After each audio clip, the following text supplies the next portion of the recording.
Cooking with Mira मध्ये आपलं स्वागत आहे। चला तर आज मी बनवणार आहे मँगो आईस्क्रीम। मँगो आईस्क्रीम बनवण्यासाठी मी काय साहित्य घेतलं ते मी तुम्हाला दाखवते। 2 केशर आंबे घेतले, 1 वाटी साखर, 2 चमचे कॉर्नफ्लॉवर, 2 चमचे CMC पावडर, 1 चमचा GMC powder, whip cream, 1 litre म्हशीचं फुल फॅट वालं दूध आहे। हे कढई तापायला ठेवली मी। कढईमध्ये ना आपण आहे ना आता दूध टाकून घेऊ। आपल्याला हे दूध आहे ना पूर्ण नाही टाकायचं, आपल्याला आहे ना थोडंसं दूध आहे ना एका वाटीमध्ये बाजूला ठेवायचं आहे। थोडंसं दूध मी पिशवीमध्ये ठेवलं, ते एका वाटीमध्ये काढून घेते। आपण हे दूध घेतलंय ना, यात आहे ना आपण कॉर्नफ्लॉवर घेतली 2 चमचे, ही कॉर्नफ्लॉवर टाकून घेऊ। CMC पावडर हे आपल्याला ना मिक्सरच्या साहाय्याने ना एकदम असं मिक्स करून घ्यायचं, म्हणजे याच्या आहे ना आपल्याला कॉर्नफ्लॉवरच्या आणि याच्या गाठी नाही झाल्या पाहिजे। CMC पावडर ही आपल्याला आहे ना थोडीशीच टाकायची, कारण CMC पावडरने ना आपल्या आईस्क्रीमचा व्हॉल्यूम वाढतो, त्याच्यामुळे आपल्याला ती थोडीशीच टाकायची। परत ते मिक्स करेपर्यंत आपलं दूध आहे ना चांगलं गरम झालं।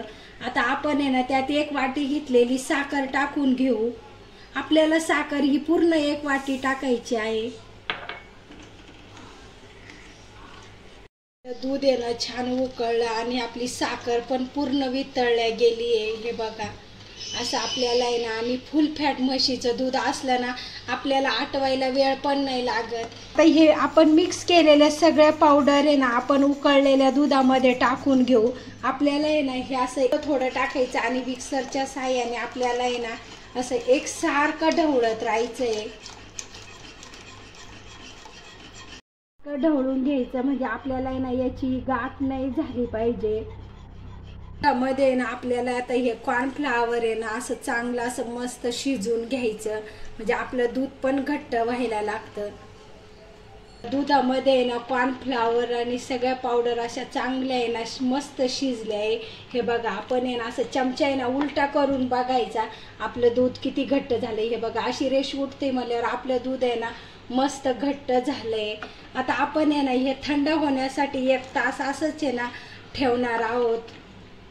1 तास झाला, आता आपलं दूध आहे ना थंड झालं। आता ते ना आपण एका प्लास्टिकच्या डब्यामध्ये ओतून घेऊ।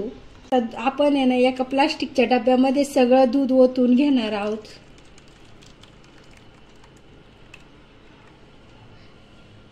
आहे ना ह्या प्लास्टिकच्या डब्याला आहे ना आपल्याला एक आहे ना प्लास्टिकची पिशवी लावायची, म्हणजे आपला आहे ना बर्फ तयार नाही होत।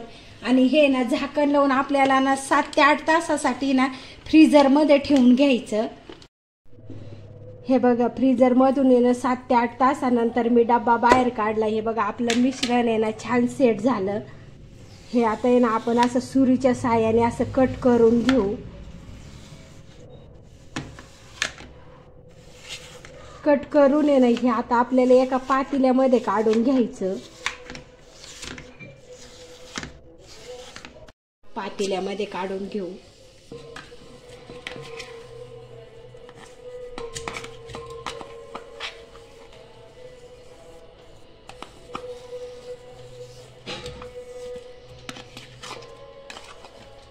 चला, आता आपल्याला हे बीटरने ना असं एकजीव असं फेटून घ्यायचं। हे ना असं अगोदर थोडंसं कडकच वाटतं, नंतर आहे ना जसं जसं आपण फेटत जाऊ ना तसं तसं आपलं आईस्क्रीम आहे ना फुलायला लागतं आणि एकदम असं मऊसूत असं आईस्क्रीम होतं। मिनिटं झाले, मी आज हे असं फेटते बघा, किती छान असं आहे ना मिश्रण असं फुलून आलंय। आता हे आणखीन आहे ना आपल्याला 5 ते 7 मिनिटं आहे ना बीट करायचं, म्हणजे आपलं आईस्क्रीम आहे ना एकदम असं मऊसूत आणि क्रीमी आईस्क्रीम होतं। व्हिप क्रीम घेतली, ती पण आहे ना याच्यात टाकून घेऊ।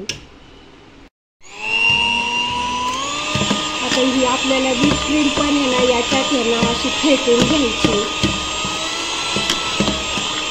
हे बघा, पूर्ण मिश्रण आहे ना मला आहे ना फेटण्यासाठी ना कंप्लीट 15 मिनिटं लागले। बघा, आपल्या 1 लिटर दुधापासून आपलं किती मिश्रण झालंय, किती मोठं असं भरपूर पातेलं भरलं। मी बाजूला ठेवते आणि आपण आंबे घेतलेले ना ते आंबे ना आता कट करून घेते. हे कट करून आहे ना याचा मिक्सर मधून आहे ना रस करून घ्यायचा.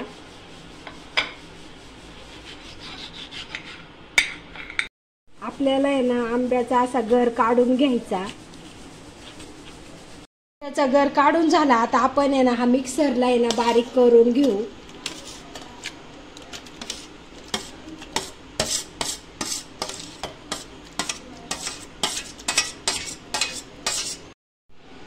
हे बघा मिक्सरला आहे ना सगळे आंब्याचा गर आहे ना मिक्सरला फिरून घेतला. बघा किती छान आपला आंब्याचा गर आणि कलर पण किती छान आला. आता हे फेटलेल्या आईस्क्रीम मध्ये ना आपण हे सगळं आंब्याचा गर टाकून घेऊ. आता हे पण आहे ना आपल्याला आहे ना आंब्याचा गर पूर्ण आहे ना 5 मिनिटं आहे ना हे फेटून घ्यायचा. त्याचे आहे ना 5-6 थेंब आपण आहे ना टाकू. आपली आईस्क्रीम फेटून बघा कलर पण किती छान आला. आता आपण आहे ना हे एका डब्यामध्ये ओतून आहे ना सेट व्हायला ठेवू.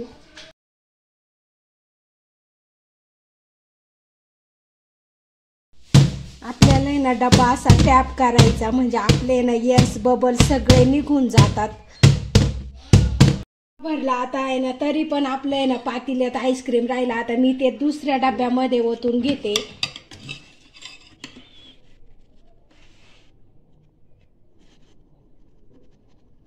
आपण आहे ना या डब्याला आहे ना प्लास्टिकची पिशवी लावून आहे ना ते डब्बा पॅक करून ठेवू म्हणजे आपल्या याच्यात आहे ना बर्फ तयार होत नाही. आईस्क्रीम आपली छान सेट होती. आणि ही फ्रीजरमध्ये ना आपण 8 तासासाठी ठेवून देणार आहोत. 8 तास झाले. 8 तासानंतर आपण आईस्क्रीमचा डब्बा खोलून बघू. बघा आपली किती छान आईस्क्रीम सेट झाली.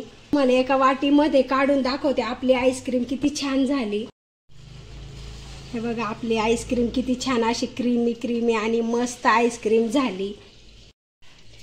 तुम्हाला माझ्या आईस्क्रीमचा व्हिडिओ आवडला असला तर लाईक करा, शेअर करा, सबस्क्राईब करा आणि माझ्यासारखी आईस्क्रीम करून बघा.